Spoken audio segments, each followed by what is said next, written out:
The massive alien station hung in space like a metal mountain.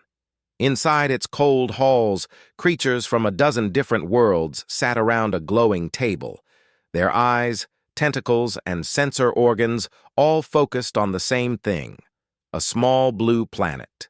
Displayed in the center of the room, Admiral Wu Jin stood at attention in his crisp uniform.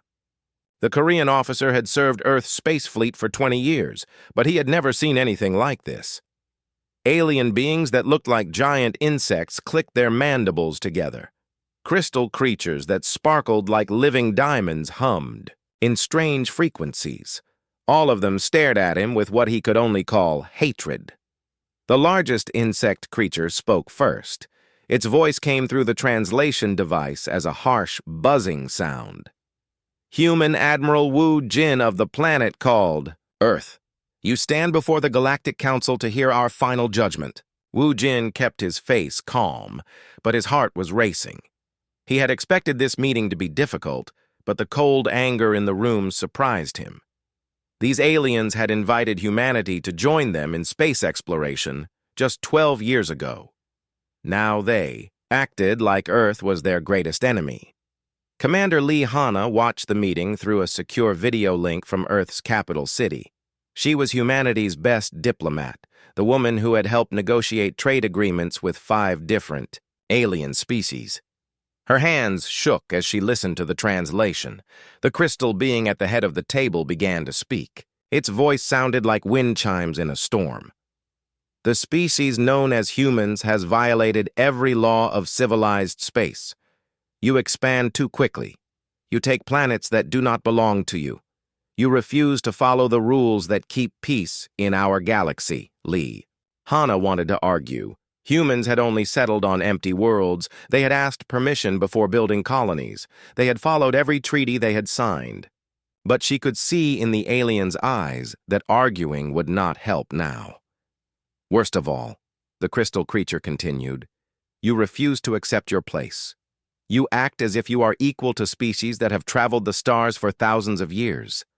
Your arrogance ends today. Deep beneath the city of Seoul, Dr. Park Dae-ho watched the same video feed from his underground command center.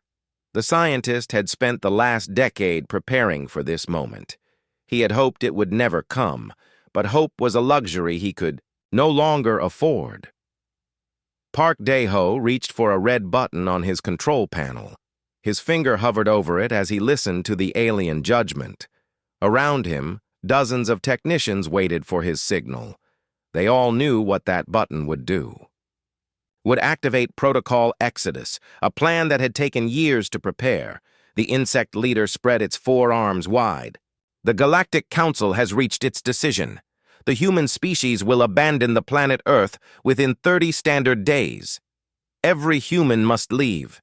Any who remain will be destroyed when we cleanse the planet. Admiral Wu Jin felt his stomach drop. Cleanse the planet? Orbital bombardment, the crystal being said without emotion. Complete sterilization. Your species has proven too dangerous to be allowed a homeworld. You will scatter across space as refugees, under the supervision of Council worlds. Wu Jin's training kept him standing straight, but inside he was screaming. 30 days to evacuate 8 billion people. It was impossible. The aliens knew it. Was impossible. They were not offering exile. They were offering death with extra steps. Dr. Park Dae-ho pressed the red button. Across Earth, hidden transmitters began sending coded signals. Military bases that looked abandoned suddenly came to life. Cargo ships that had been sitting in spaceports for months started their engines. In 100 cities, sirens began to wail. Captain Kim Soo-min was loading supplies onto her cargo ship when the sirens started. She had been expecting this sound for 2 years. Her ship, the New Horizon, looked like a normal freight vessel. Most people would never guess that it had been secretly modified with military-grade engines and weapons. Systems. All crew to stations, Soo-min announced over the ship's communication system. Begin emergency loading procedures. We have a green light for Protocol Exodus. Her crew moved like a well-trained machine. They had practiced this loading routine hundreds of times. Genetic samples went into the secure freezers. Cultural archives loaded into protected data cores. Industrial equipment and raw materials filled the cargo holds. To anyone watching, it looked like panic, but every movement was planned and precise. On the alien station, the council members watched Earth's response with satisfaction. They could see the chaos in human cities through their spy satellites. Ships launched in every direction. Families ran through streets with suitcases and crying children. Look how they scramble, the insect leader buzzed with amusement. Like termites when their nest is kicked. They will learn what happens to species that challenge the natural order. But Admiral Wu Jin was looking at the same satellite feeds, and he saw something different. The ships were not fleeing randomly. They were following specific routes. The crowds in the streets were not panicking. They were moving in organized groups to designated pickup points. "You have made a grave mistake," Wu Jin said quietly. The crystal being's light flickered with what might have been laughter. "What mistake, human? We see your people running in terror. Your species will be scattered and broken. You will never threaten anyone again." Wu Jin met the alien's glowing eyes. "You have given us exactly what we needed. What could you possibly need from this judgment? Time," Wu Jin said, "and motivation." The alien leaders did not understand his words, but something in his tone made them uncomfortable. They watched their screens as more human ships disappeared into hyperspace. Earth's population was dropping rapidly as evacuation proceeded faster than should have been possible. Dr. Park Dae-ho smiled as he watched the evacuation numbers update on his screen. 12 years of secret preparation were paying off. The aliens thought they were watching humanity's destruction. They had no idea they were witnessing the beginning of something far greater. The evacuation would succeed. Every human would escape Earth before the deadline, but more importantly, they would carry with them everything they needed to not just survive, but to thrive. The aliens had meant to end humanity's story. Instead, they had just written the first chapter of humanity's revenge. Colonel Nam Gi-tae stood on the observation deck of Luna Base, watching the last civilian transports leave Earth's moon. Through the thick glass, he could see dozens of ships packed with refugees heading toward the outer planets. The alien monitoring stations were recording everything, just as he had hoped they would. "Colonel, the final phase is ready," his aide reported. "All Ghost Fleet vessels are in position." Gi-tae nodded. The aliens believed they were watching a desperate evacuation. Families crammed into ships with whatever they could carry. Children crying as they left their homes forever. It looked exactly like what the Galactic Council expected to see. But appearances could lie. "Begin Ghost Fleet deployment," Gi-tae ordered. "Make sure the alien sensors pick up the energy signatures. I want them to think every ship is overloaded and breaking down." The truth was very different. Those refugee ships carried Earth's most advanced technology. The families included some of humanity's best scientists and engineers. The crying children were actually young adults who had volunteered for the most dangerous mission in human history. Dr. Yoon Mi-young worked frantically in her laboratory aboard the research vessel Quantum Dream. To alien observers, her ship looked like a converted passenger liner carrying desperate civilians. The energy readings showed systems on the edge of failure, but those readings were fake. "Network connection established," her assistant announced. "Seoul Base acknowledges receipt." Mi-young smiled as her life's work came online.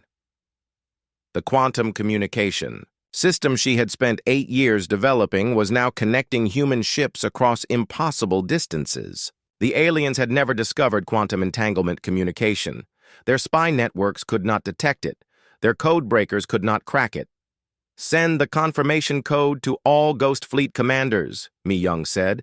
"Tell them the network is active and secure." Hundreds of light years away, human ships that appeared to be lost and confused were actually receiving detailed instructions.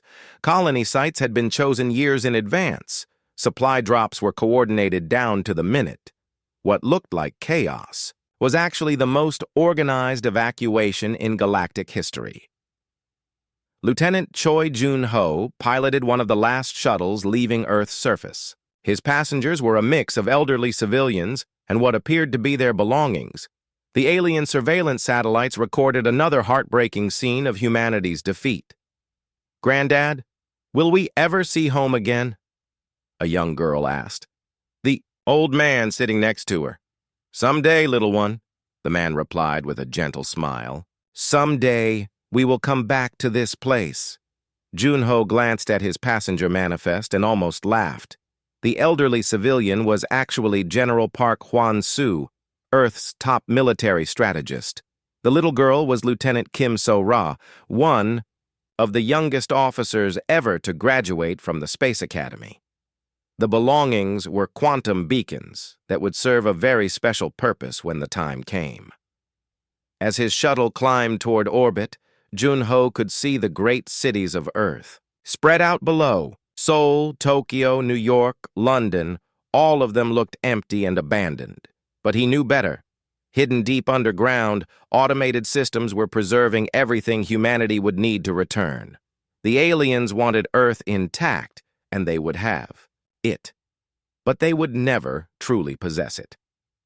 Engineer Baek So-young supervised the loading of her mobile laboratory onto what appeared to be a rickety cargo hauler. The ship's hull showed signs of poor maintenance and emergency repairs. Its engine, readings suggested it might not survive the journey to the outer rim.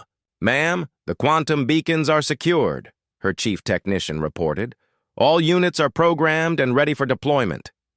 So-young nodded. Her team had developed the beacon technology in complete secrecy. The devices were invisible to alien sensors and could remain dormant for years. When activated, they would provide navigation coordinates and secure communication links across the galaxy.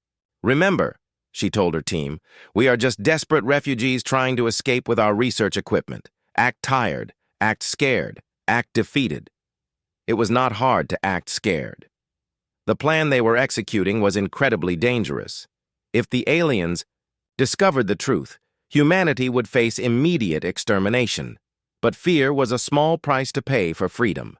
The alien monitoring stations recorded everything they expected to see. Human ships struggled with overloaded engines and failing life support systems. Communication channels carried panicked messages about fuel shortages and navigation failures. The evacuation looked like exactly what it was supposed to be: a complete disaster. Admiral Wu Jin stood on the bridge of his flagship, the Resilience. The ship's external appearance suggested it was barely holding together. Scorch marks covered the hull. Several weapon systems appeared to be offline. The engine readings showed a vessel that might break apart at any moment.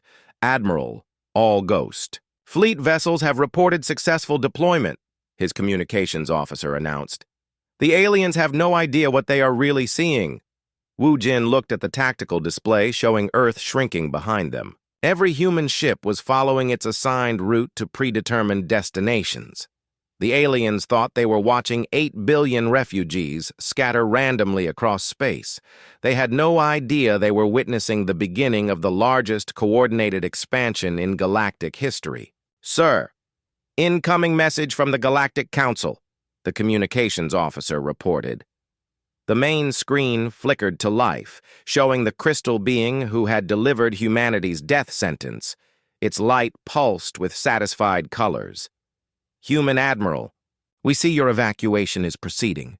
Many of your ships appear to be experiencing technical difficulties. This is unfortunate but expected. Your species was not ready for the challenges of deep space travel." Wu Jin forced himself to look defeated. "We are doing our best with what we have. Many of our people may not survive the journey to safe harbor." "Perhaps this will teach your species humility," the alien replied. "Those who survive will learn to accept guidance from their betters." The transmission ended, and Wu Jin's expression changed completely. His defeated look was replaced by cold determination. "All ships, this is Ghost Fleet Command," he announced, "on the secure quantum channel. Phase 1 is complete. We are officially dead to the galaxy. Time to show them what ghosts can do. Humanity had 28 days left before the aliens would sterilize Earth. But they would not need 28 days. They would need years to complete their real mission. And thanks to their deception, they now had all the time in the universe. 6 months had passed since the last human ship disappeared from Earth's orbit. The Galactic Council congratulated themselves on solving their human problem without bloodshed. Their monitoring stations reported no human activity in any known space lanes. Earth's dangerous species had vanished into the void, presumably struggling to survive on distant, worthless worlds. The aliens began moving into their new prize. Research stations appeared in Earth's orbit. Luxury resorts were built. On the tropical islands, mining operations started in the asteroid belt. Earth had become the galaxy's newest vacation destination. But far beyond the reach of alien sensors, something unprecedented was happening. Captain Ryu Tai-min stood on the observation deck of New Seoul Station and watched the sunrise over his new world. 6 months ago, this had been an empty planet in a star system that existed on no alien maps. Now it was home to 12 million humans and growing every day. "Sir, the third manufacturing complex is online," his chief engineer reported. "We're now producing starships at twice the projected rate." Taemin nodded. The prefabricated modules they had brought from Earth were expanding faster than anyone had believed possible. What started as a small landing site had grown into a massive industrial complex. Automated factories worked around the clock, turning raw materials into everything from farming equipment to military vessels. "How long until the next wave of colonists arrives?" Taemin asked. "The transport fleet from Sector 7 should reach us in 3 days. That's another 2 million people, plus industrial equipment." The aliens believed humans were scattered and weakened. They had no idea that humanity was following a coordinated expansion plan that had been decades in the making. Every ship that left Earth knew exactly where to go and what to build when they got there. Dr. Song Hye-jin knelt beside a stream of crystal-clear water on the world her team had designated Haven 7.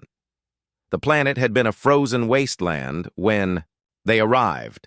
Now green grass covered the hills and fruit trees grew in neat rows across the valleys.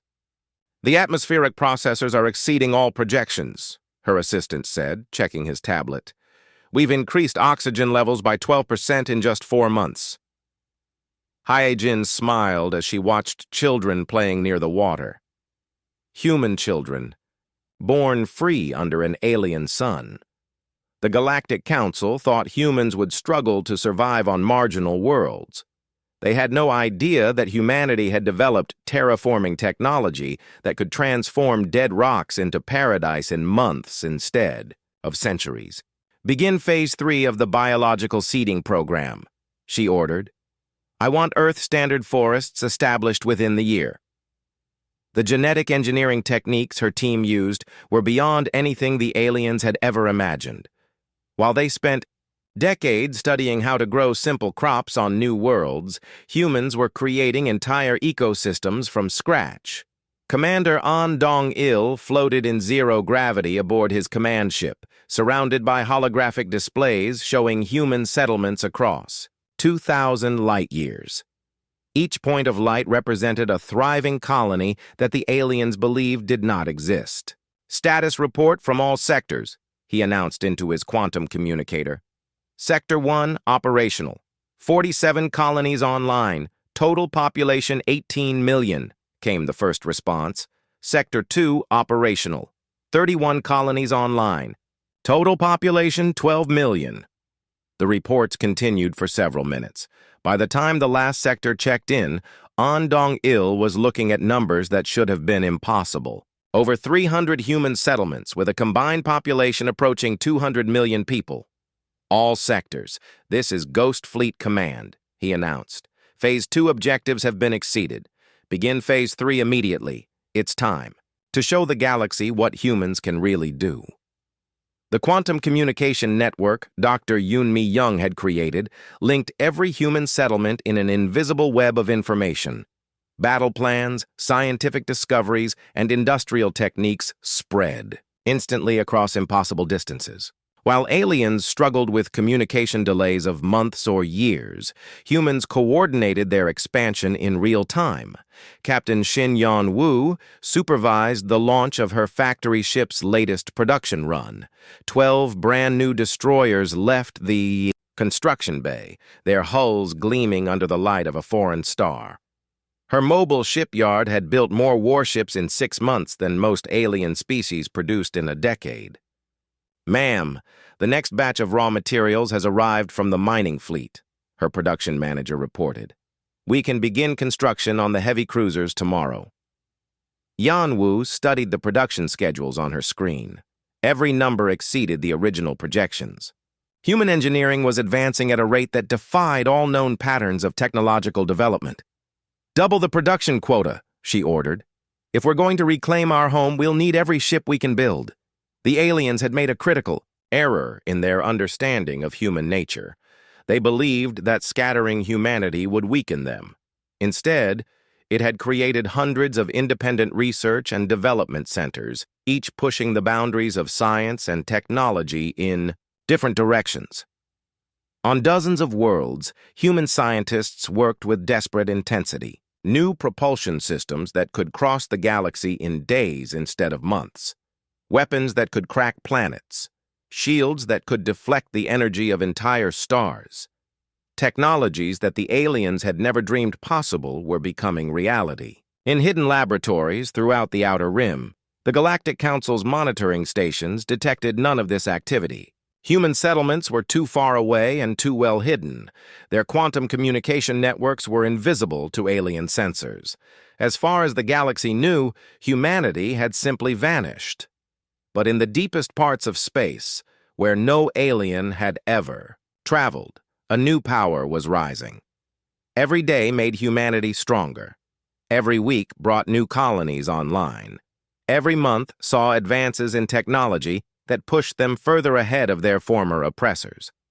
The aliens had wanted humanity scattered and broken. Instead, they had created something far more dangerous. A species with unlimited room to grow, unlimited resources to exploit, and unlimited motivation for revenge. Admiral Wu Jin received daily reports from across human space. Production numbers, population figures, technological breakthroughs, all of them painting the same picture. Humanity was not just surviving their exile, they were thriving beyond anyone's wildest dreams. "Sir, when do we begin the return to Earth?" his aide asked. Wu Jin looked at the tactical projections on his screen. Human military strength was growing exponentially. In another year, maybe 2, they would be ready. "Soon," he said. "The aliens gave us time to prepare. We're going to make sure they regret that gift." 2 years after humanity's exile, patrol leader Zak Thul of the Thakari Empire was having the worst day of his military career. His 3-ship patrol had been investigating reports of unauthorized settlements in the Outer Rim when they stumbled upon something that should not exist: a human colony. The planet below them was green and thriving, with cities that sparkled in the sunlight.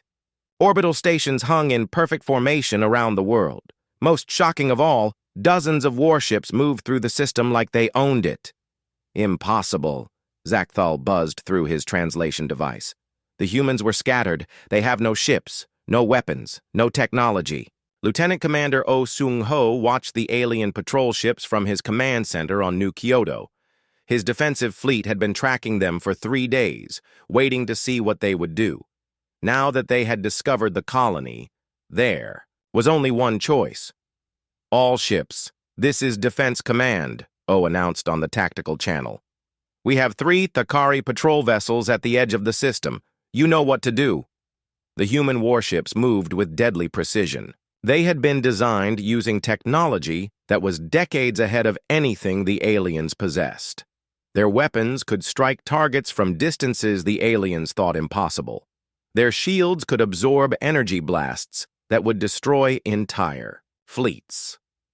Zak Thul's instruments screamed warnings as 12 human ships appeared on his sensors. Where had they come from? His patrol had detected no movement, no energy signatures, nothing that would indicate such a large force. All ships. Evasive. "Maneuvers!" he commanded. "Prepare for combat!" But it was already too late. The human weapons struck with surgical precision. Zak Thul's flagship died instantly, its hull torn apart by energy beams that should not have been able to reach across such distances. His second ship lasted 3 seconds longer. The third managed to get off a distress call before it, too, was reduced to glowing debris. Oh Sung-ho watched the alien ships disappear from his screens. The entire battle had lasted less than 30 seconds. No human vessel had even been scratched. "Clean up the debris," he ordered. "Make sure nothing is left that could be traced back to us." But even as his crews worked to erase all evidence of the battle, Oh knew it was too late. The galaxy would soon learn that humanity had not vanished into extinction.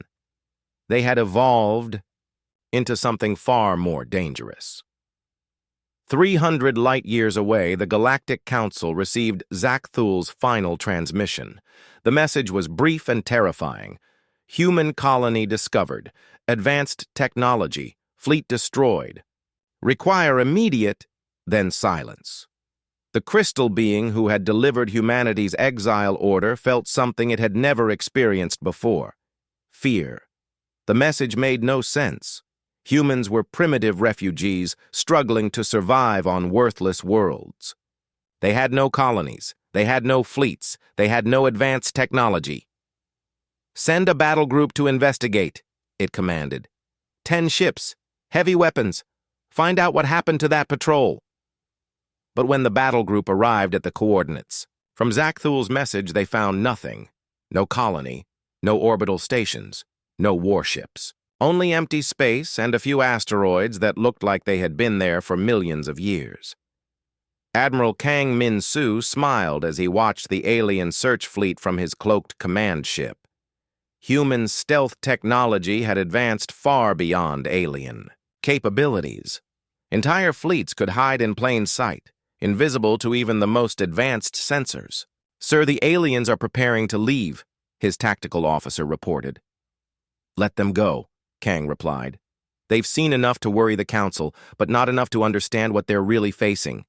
The human fleet under Kang's command had grown from a handful of converted cargo ships to over 300 purpose-built warships. Each one was more advanced than anything in the alien arsenals. Each crew was trained to a level of perfection that alien militaries considered impossible. On dozens of worlds throughout human space, similar scenes were playing out. Alien patrols would stumble upon human settlements that shouldn't exist. They would be destroyed so quickly and efficiently that barely any evidence remained. The few survivors who made it back to alien space brought reports that their commanders refused to believe. Dr. Lim Jae-won stood before the massive construction project that had consumed 2 years of his life. The stellar forge stretched for hundreds of kilometers through space, its metal framework surrounding a gas giant that would soon become humanity's newest star. "Beginning ignition sequence," his chief engineer announced. Jae-won nodded. The technology they were about to use was beyond anything the aliens had imagined possible. While they struggled to build simple space stations, humans were creating entire solar systems to suit their needs. The gas giant began to glow. Nuclear fusion sparked in its core, triggered by gravitational manipulation devices that compressed matter beyond normal limits. Within hours, a new star blazed to life, warming. The planets that human terraforming teams would soon transform into gardens. "Stellar ignition successful," the engineer reported. "The new system is stable and ready for colonization." Jae-won watched the newborn star and felt a deep satisfaction. Every star they created was another step toward humanity's ultimate goal. A return to Earth that would shake the galaxy to its foundations. But the most shocking discovery was yet to come. On Earth itself, something impossible was happening. The alien colonists had built their cities on what they thought was an empty world. They had established research stations and mining operations without a care in the world. Earth was theirs now, a prize won through superior force and intelligence. Commander. Yang Su-jin emerged from her cryogenic pod deep beneath New York's ruins. Around her, hundreds of other pods were opening as well. Human soldiers, scientists, and engineers who had waited in frozen sleep for 2 years while the aliens claimed their planet. Status report, Yang commanded as her systems came online. All teams report successful awakening, her aide replied. The quantum beacons are active. The alien monitoring systems have been compromised. We are ready to begin Phase 1 of the liberation. Yang smiled coldly. The aliens thought they had taken Earth from humanity. They had no idea that humanity had never really left. Hidden bases throughout the planet had waited in silence, their occupants frozen in time until the moment came to reclaim their home. Signal the fleet, Yang ordered. Tell them the welcome mat is out. It's time to come home. Above the planet, alien sensors began detecting strange equipment failures. Communication networks went offline. Defensive satellites stopped responding to commands. Mining operations reported mysterious accidents that destroyed expensive equipment. The Galactic Council had made the greatest mistake in their long history. They had given humanity exactly what they needed: time, motivation, and the freedom to grow beyond all limits. Now the galaxy would learn what happened when you tried to exile the most dangerous species it had ever known. The awakening had begun. The Galactic Council chamber that had once echoed with alien voices condemning humanity now trembled under the weight of human power. Admiral Wu Jin stood where he had received his species' death sentence 3 years ago, but everything had changed. This time, he was not alone. Behind him floated a fleet of 5,000 warships, each one more advanced than anything the aliens had ever built. The massive vessels blocked out the stars, their hulls gleaming with weapons that could crack moons. The aliens who had once looked down on humanity now cowered in their seats. Members of the former Galactic Council, Wu Jin's voice carried across every communication channel in known space. 3 years ago, you demanded that humanity abandon Earth. You called us dangerous. You said we expanded too quickly. You claimed we refused to know our place. The crystal being who had delivered humanity's exile sentence flickered with nervous energy. Its light had dimmed to barely a whisper. Around the council table, insect creatures clicked their mandibles in distress, while other alien species huddled, together in fear. You were right about one thing, Wu Jin continued. We were dangerous, but you made a critical error in judgment. You assumed that exile would weaken us. Instead, you gave us exactly what we needed to become the most powerful force this galaxy has ever seen. Colonel John Ye-jin led the liberation forces as they landed on Earth's surface. The alien colonists, who had built their cities on humanity's homeworld, offered no resistance. Their weapons were primitive compared to human technology. Their soldiers were trained to fight enemies who used familiar tactics and conventional weapons. They were not prepared for humans who could appear and disappear at will, who struck with precision that bordered on supernatural, who commanded technology. That seemed like magic. Surrender now and you will be treated fairly, Ye-jin announced to the alien garrison commanders. Continue to resist and face the consequences. Most chose surrender. The few who tried to fight lasted minutes at most. Within 48 hours, every alien military installation on Earth had been captured or destroyed. The planet that had been stolen from humanity was theirs once again. But the real revelation came when Dr. Han Byung-ho presented his research to the galactic community. His holographic display showed the impossible truth. Humanity had not just survived their exile, they had used it to evolve beyond all known limits. 3 years of isolation allowed human colonies to develop independently, Han explained to the stunned alien representatives. Each world faced different challenges, leading to different solutions. The result was technological advancement at a rate your species consider impossible. The data was undeniable. Human colonies had developed faster-than-light travel that made the journey across the galaxy in days instead of months. They had created weapons that could destroy entire star systems. They had built machines that could terraform dead worlds in weeks. Most shocking of all, they had done it while maintaining perfect coordination across thousands of light years. The quantum communication network that connected every human settlement was beyond alien understanding. Captain Lee Da-Yun commanded the exploration fleets that pushed into regions of space no alien had ever seen. Her ships discovered new worlds, new resources, and new opportunities for human expansion. Every day brought reports of another star system claimed for humanity. "Ma'am, we've completed the survey of Sector 847, her navigator reported. 37 habitable worlds, no signs of alien presence. Mark them for colonization," Da-Yun ordered. "Send the terraforming teams as soon as they're available." The galaxy that had once seemed so vast and full of alien civilizations was rapidly becoming a human domain. While alien species struggled to maintain their existing territories, humanity expanded at a rate that defied all previous understanding of interstellar colonization. Engineer Cho Hyo-jin supervised the transformation of another dead world into a garden paradise.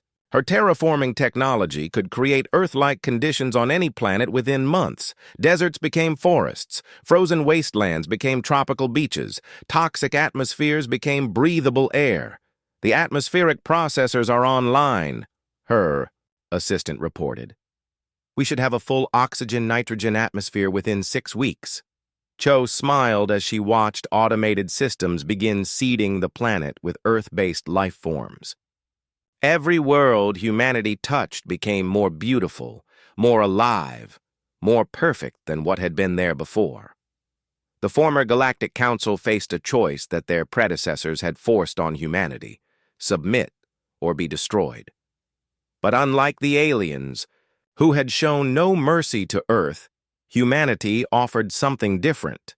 Commander Kwon Min-ho delivered the human ultimatum from the bridge of the massive starship New Earth.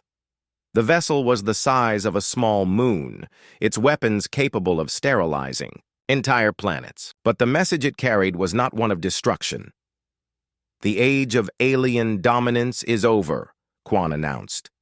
"But we offer you something your council never offered us: a choice. Join the Human Confederation as equal partners, or remain isolated. In your own territories, we will not hunt you down. We will not destroy your worlds, but neither will we allow you to threaten other species as you threatened us." The response was swift. Within days, dozens of alien civilizations requested membership in the Human Confederation. They had seen what humanity could accomplish when motivated. They wanted to be part of that success, not victims of it. The insect creatures who had buzzed with contempt at humanity's first council appearance now clicked their mandibles in submission.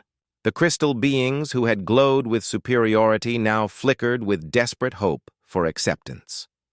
Admiral Wu Jin returned to Earth's surface for the first time in 3 years. He stood in the same Seoul Park where he had played as a child, breathing air that was cleaner than it had been before the aliens arrived. Human technology had not just reclaimed the planet, it had improved it. "Sir, the final colonial reports are in," his aide announced. "Human space now encompasses over 10,000 star systems. Population is approaching 50 billion and growing exponentially." Wu Jin nodded. The species that had been sentenced to extinction had become the dominant force in the galaxy. The scattered refugees had built an empire that spanned 1,000,000 light years.